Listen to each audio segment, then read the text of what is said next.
और चलिए इस वक्त बड़ी खबर छत्तीसगढ़ से आ रही है। आपको बता देंगे छत्तीसगढ़ के बीजापुर में इनकाउंटर हुआ है।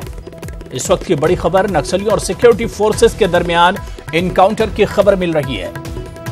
जिला बीजापुर में आज वोटिंग भी हो रही है। आपको बताते चले कि पहले मरहले के तहत 18 सीटों पर वोटिंग हो रही है और इस बीच में इनकाउंटर हुआ। इनकाउंटर में 2 जवान जख्मी हुए हैं।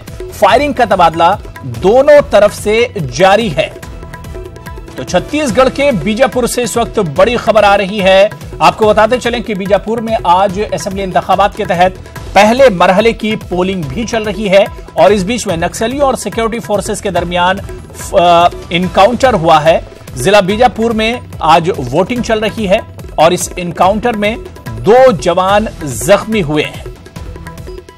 तो फायरिंग का तबादला दोनों तरफ से अभी भी जारी है। छत्तीसगढ़ से इस वक्त बड़ी खबर, आज पूरे मुल्क की नजरें भी छत्तीसगढ़ पर ही टिकी हुई हैं, जहां आज असेंबली इंतखाबात के तहत पहले मरहले की 18 सीटों पर पोलिंग चल रही है। बीजापुर में भी आज पोलिंग हो रही, लेकिन इस बीच इनकाउंटर हुआ है नक्सलियों और सिक्योरिटी एहलकारों के दरमियान, जिसमें 2 सिक्योरिटी एहलकार जख्मी हुए हैं।